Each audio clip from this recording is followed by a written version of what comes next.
Hola a todos, ¿cómo están? Bueno, en el día de hoy voy a inaugurar una sección en mi canal que tiene que ver con lectura, con hablar un poquito sobre los nutrientes. Voy a empezar con proteínas, pero después voy a ir leyendo capítulos de grasas, de carbohidratos, de vitaminas, de minerales, de oligoelementos, de suplementos. La idea de esto, ¿cuál es? Que todos los que o están estudiando nutrición o están estudiando otra carrera puedan estudiar al macro o al micronutriente de manera eh, correcta, ¿sí? Con el aval científico de un libro, de una revista. En este caso voy a arrancar con el libro que se llama Fundamentos de Nutrición Normal, el cual estudiamos en una materia que es anual en la carrera de nutrición en la Universidad de Buenos Aires, que es el libro de Fundamentos de Nutrición Normal de las autoras López y Suárez. Bueno, entonces lo que yo voy a ir haciendo es leer este capítulo, ya sea para que te sirva si estudias nutrición, si estudias medicina, si estudias kinesio, si estudias enfermería, o simplemente te gusta el tema, entrenás, te cuidás con tu alimentación y querés saber o querés leer la información de fuentes confiables. ¿Y qué más confiable que un libro? Porque nos encontramos rodeados de mucha información en Instagram, de los influencers, de youtubers, que realmente vos decís, bueno, ¿de dónde lo saco? ¿De dónde realmente investigo? ¿De dónde saco todo esto? Bueno, sin más preámbulo, la idea es esto, que puedan seguirme en la lectura si es que tienen el libro, sino que lo vayan siguiendo en una pantalla del celu, y que mientras me escuchan vayamos siguiendo la lectura juntos y podamos ir aprendiendo sobre los temas que tratemos cada día. Y bueno, así que vamos a arrancar. En el caso de hoy vamos a arrancar con proteínas. ¿Estamos? Bueno, ¿qué son las proteínas, no? Las proteínas son el elemento formativo e indispensable para todas las células corporales. Ocupan un lugar cuantitativamente importante entre las moléculas constituyentes de los seres vivos. No existe proceso biológico que no dependa de alguna manera de su presencia. Por lo tanto, desde el punto de vista funcional, su papel va a ser fundamental. Son proteínas todas las enzimas catalizadoras de las reacciones químicas en los organismos vivientes. Muchas de las hormonas reguladoras de actividades celulares, la hemoglobina y otras moléculas con funciones en la sangre, los anticuerpos responsables de la acción de la defensa natural contra infecciones o agentes extraños, los receptores que están en todas las células, la actina y la miosina, responsables de la contracción y relajación muscular, el colágeno y la elastina que forman el tejido conectivo, etc. El vocablo proteína deriva del griego proteo, que significa yo primero. Por lo tanto, la cantidad y calidad de estos compuestos en la dieta tiene una importancia primordial. Entonces es el elemento primero. Las proteínas, ¿de qué están formadas? Están compuestas por carbono, hidrógeno, oxígeno y además tienen nitrógeno. La cifra de nitrógeno sirve para estudiar el aporte de proteínas a través de los alimentos y cómo se ha metabolizado en el organismo. Por ejemplo, se utiliza un factor de conversión, nitrógeno, a proteínas, que es de 6,25.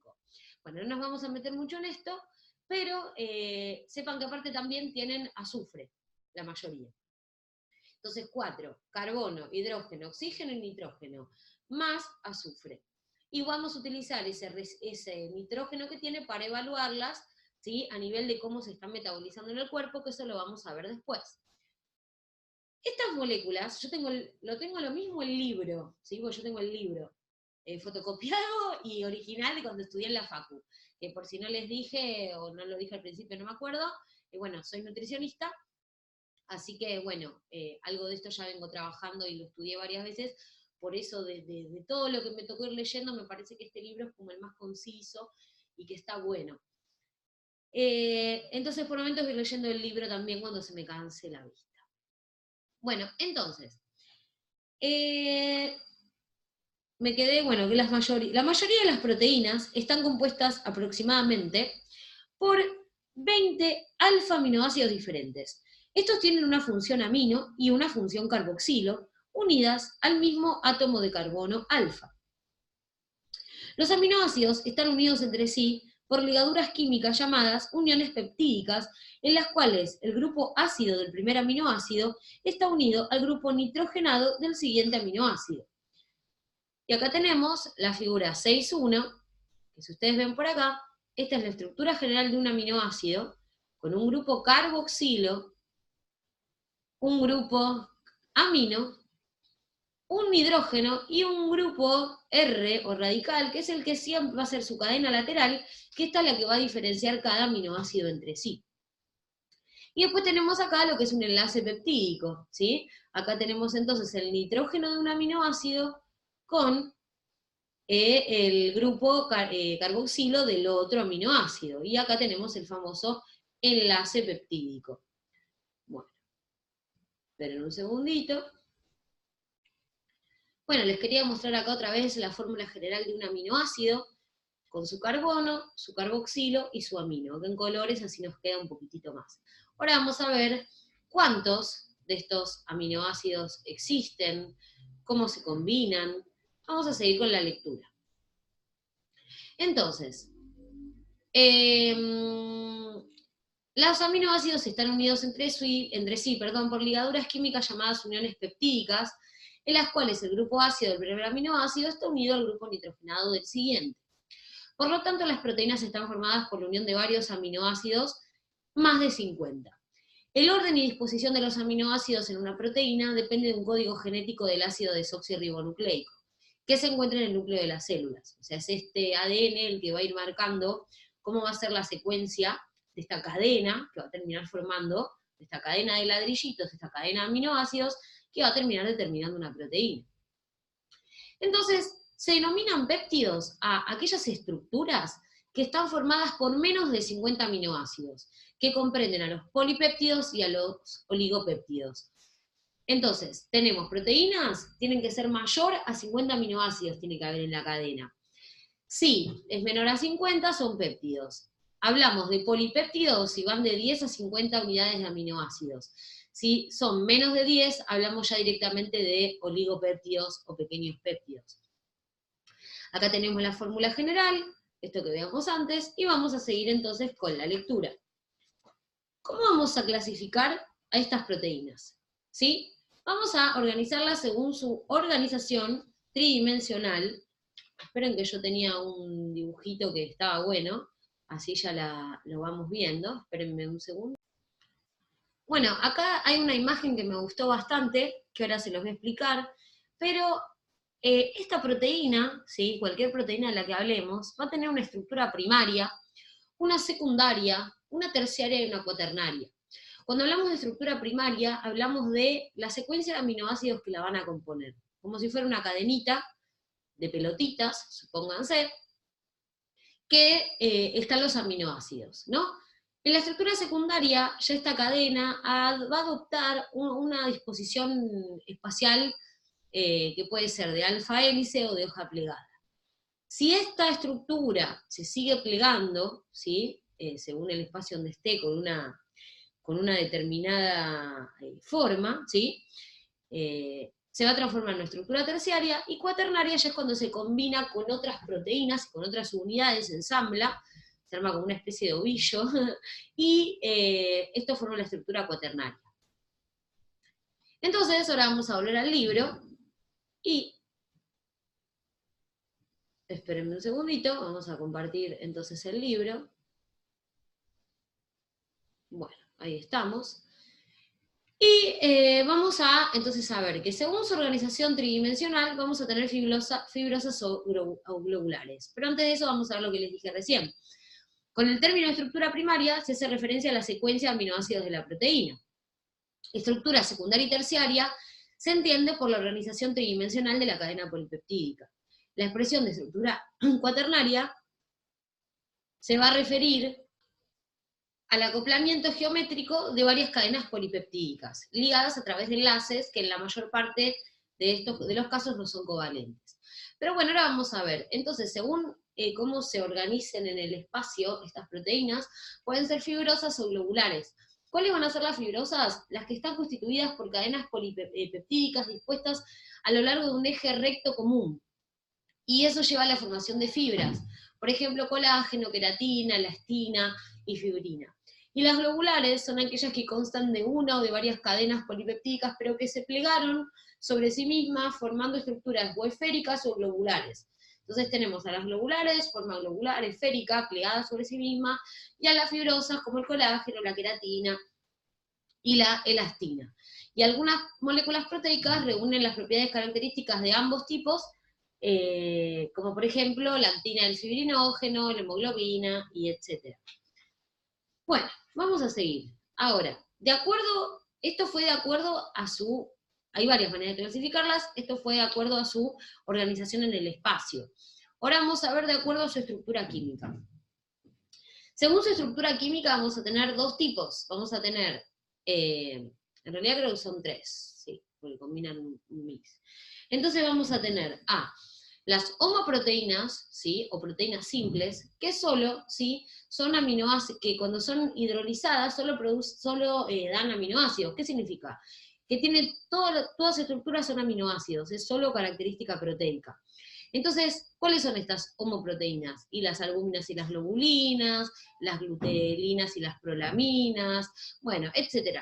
Y después, por otro lado, tenemos a las heteroproteínas, que en realidad son una unión de una estructura proteica, pero con otro tipo de molécula. Puede ser una proteína con una grasa, una proteína con un carbohidrato, una proteína con algún metal. Entonces, por ejemplo, heteroproteína o proteínas conjugadas son polipéptidos que contienen partes no proteicas denominadas grupos prostéticos. Por ejemplo, de acuerdo a la naturaleza de este grupo prostético, podemos distinguir nucleoproteínas, por ejemplo, en los ribosomas y en los virus, lipoproteínas, las famosas LDL, HDL, LDL, que justamente son proteínas transportadoras en sangre del colesterol o de las grasas, que lo que hacen es, tienen una parte proteica y una parte grasa. Entonces, ahí tenemos el ejemplo de una proteína de transporte que es una heteroproteína. Fosfoproteínas, por ejemplo, la caseína de la leche y la vitelina de la yema de huevo, tienen fósforo y proteínas, ¿sí? La caseína es una mezcla de las dos cosas. Hemoproteínas, como la hemoglobina, por ejemplo, el citocromo C, la catalasa y la mioglobina, o metaloproteínas, ¿sí? Como la anhidrasa carbónica, la glutatión peroxidasa, bueno, anhidrasa carbónica en todo lo que es, bueno, aparte, el tema de los sistemas buffer. Ahora vamos a ver un poquito el tema de las funciones de las proteínas. Tenemos hay un montón, pero las vamos acá en este libro no lo dice específicamente la palabrita, yo antes lo leí de otro lado que de repente dice, bueno, si son función enzimática, estructural, vamos a ir viéndolo así. Funciones de las proteínas. Primero, son esenciales para el crecimiento. Las grasas y los carbohidratos no pueden sustituir a las proteínas porque no tienen nitrógeno, y para crecer necesitamos nitrógeno. Segundo, proporcionan aminoácidos esenciales fundamentales para la síntesis de tejidos. El organismo experimenta constantemente recambio de los mismos, ¿sí? Entonces, síntesis de tejidos y crecimiento. Suministra materias primas para la formación de jugos digestivos, hormonas, proteínas plasmáticas, hemoglobina, vitaminas y enzimas. Se utilizan para suministrar energía, en los casos en que las calorías aportadas por otros nutrientes no son suficientes. Cuando se produce la oxidación de 1 gramo de proteína, se generan 4 kilocalorías metabolizables. Entonces, en realidad, las proteínas no son utilizadas con función energética, pero en determinados casos sí, o cuando no hay glucógeno disponible, pero es un tejido metabólicamente muy importante, ya ven la importancia que nos sirven para construir cosas, y las vamos a usar para energía, y no, es medio un crimen. Bueno, 5. Funcionan como amortiguadores, ayudando a mantener la reacción de diversos medios, tales como el plasma, el líquido cerebroespinal, secreciones intestinales, etc. Bueno, entonces, teniendo en cuenta las funciones de las proteínas, se pueden clasificar en forma arbitraria en 3 grupos, ¿no? Es según esta bibliografía, ¿sí?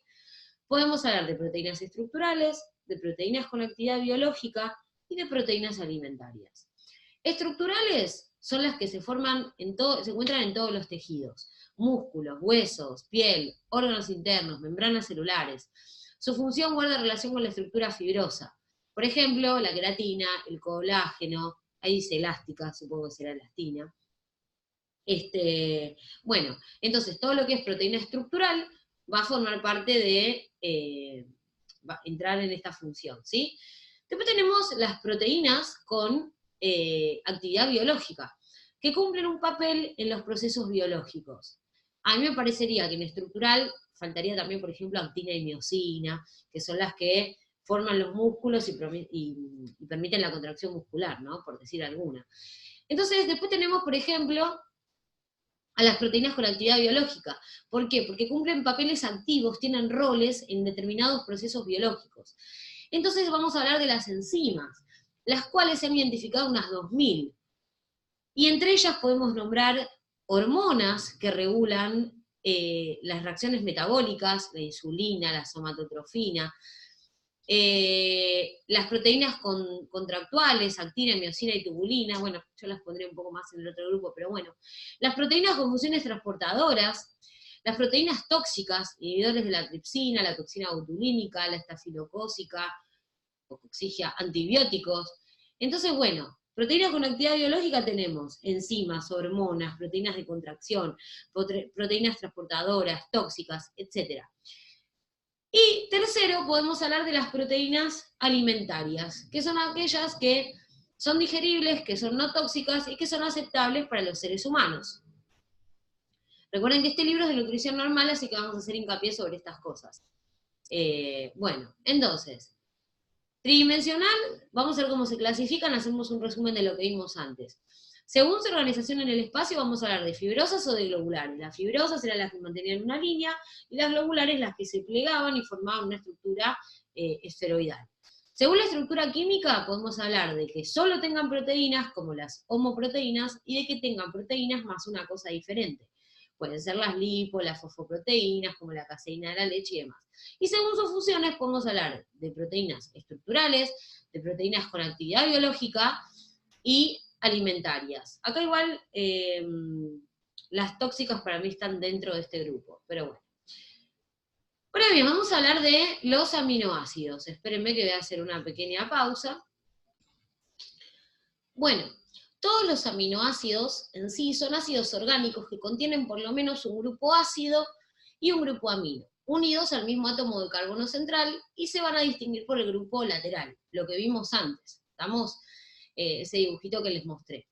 Entonces, vamos a hablar de la clasificación.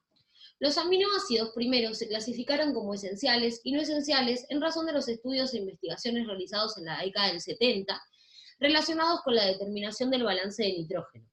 Posteriormente se llegó a la conclusión de que casi todos los aminoácidos tienen funciones esenciales para la vida. Por ejemplo, en ciertas condiciones, algunos aminoácidos dispensables pueden llegar a ser indispensables, como en el estrés, como en ciertas enfermedades crónicas, como en la prematurez. Y se los denomina condicionalmente indispensables o de indispensabilidad adquirida o condicional al estado fisiológico o patológico. En los últimos años fue reconsiderada la clasificación de los aminoácidos y de los diferentes autores y tuvieron en cuenta fundamentalmente el comportamiento metabólico de los mismos. En 1983 propusieron una clasificación teniendo en cuenta el grado de capacidad del organismo para lograr la síntesis de cada uno de ellos.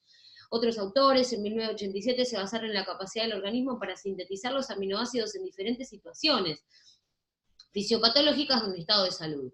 Estas teorías permitieron que un grupo de expertos, en conjunto con la ONU, la Universidad de las Naciones Unidas, llegaron a una nueva clasificación, el de la tabla 6.1 que ahora vamos a ver. Y acá tenemos cuáles son los indispensables, cuáles son los condicionalmente indispensables y los dispensables.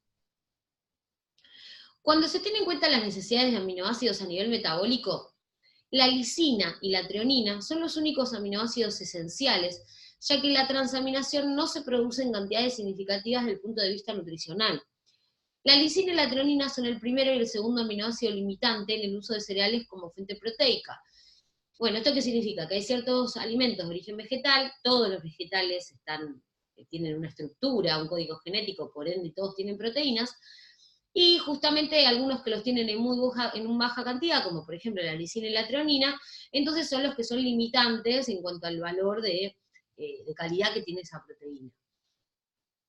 Entonces, a la inversa también puede decirse que el ácido glutámico y la serina no son esenciales, ya que ellos pueden ser sintetizados a través de la aminación del cetoácido correspondiente.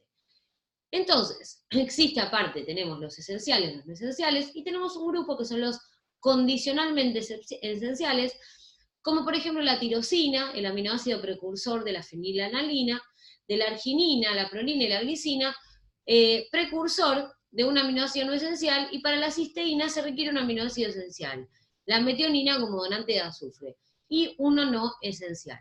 Bueno, yo no les estoy haciendo tanto hincapié sobre cada uno, y no lo vuelvo a repetir, porque después cuando veamos determinadas, el metabolismo lo vamos a ver un poquito más.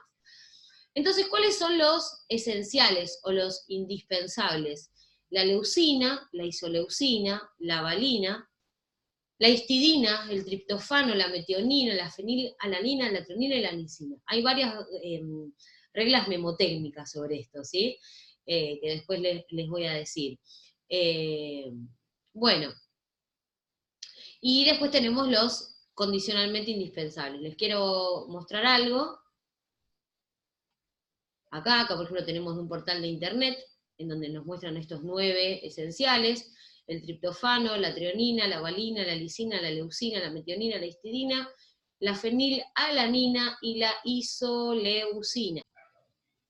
Recuerden, si alguien escuchó alguna vez, o estudió oficio del ejercicio, o estuvo en un gimnasio, los famosos aminoácidos de cadena ramificada, los branched chain amino acid, los BCAA. Bueno, ¿cuáles son? Son valina, a ver dónde está por acá, la valina, la isoleucina y la leucina. Este y este, ¿sí? Entonces, acuérdense que estos 3, porque tienen cadenas ramificadas, ¿sí? Son los que se usan más que nada para la contracción muscular, y que el cuerpo también los puede usar para energía.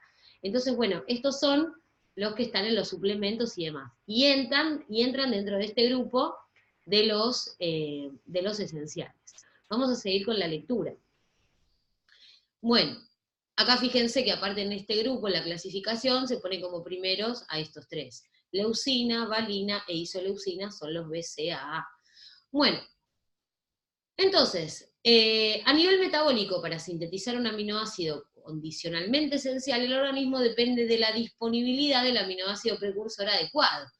Entonces, bueno, nada, tienen que estar todos, es medio complejo el asunto. La velocidad máxima para la síntesis está limitada por el desarrollo de factores fisiopatológicos. Igual vamos a después hacer hincapié un poquito más sobre este tema. Otros compuestos nitrogenados, por ejemplo, el amoníaco, NH3, se va a producir por una desaminación, o sea, una separación del grupo amino, de ciertos aminoácidos en el hígado. Y después de que este aminoácido se desamine, y como residuo tengamos el amoníaco, este amoníaco luego se va a convertir en urea. Y es que falta una palabra acá. Se convierte en urea, bueno, sí, y dióxido, faltaría una coma, dióxido de carbono en el hígado y se excreta por orina, constituyendo el producto final del metabolismo de las proteínas. O sea, siempre que estas proteínas lleguen al hígado y haya una desaminación, el metabolito va a ser la urea. Bueno, por ejemplo, la creatina y la creatinina aparecen en orina. La creatinina es justamente el clearance, es algo que se usa para ver cómo está la función renal, si están filtrando bien los riñones. La creatina la habrán escuchado en el ámbito de la nutrición deportiva, después vamos a ver por qué. La creatina ya está naturalmente en los músculos, y hay una parte que se va a transformar en creatinina. La concentración de creatinina depende de la masa muscular de cada individuo. Bueno, las purinas derivan de los ácidos nucleicos, el ácido úrico, el producto final del metabolismo de las purinas, y también se eliminan por orina. Bueno, podemos hablar un poco de, a ver hasta dónde va esto. Bueno, voy a cortar este video acá, porque ya vamos a pasar a lo que es la digestión y la absorción, que es un tema que está muy bueno para entender ciertas cosas que a veces nos vende la industria alimentaria, o que todavía hasta mismo ni se saben en cuanto a la absorción y la digestión, porque a veces no importa tanto de qué está hecha, o cuál era la función en el organismo original de esa proteína. Supónganse que uno está consumiendo, no sé, colágeno de un animal, cuando realmente pasa a nuestro intestino, se rompe esa estructura. Entonces dejó de ser lo que era. Y hasta mismo no hay ni siquiera mucha data sobre el tema. Entonces es algo que me interesa estudiar, y justamente por eso empecé a hacer este video de introducción de proteínas, y ya lo vamos a empezar a estudiar.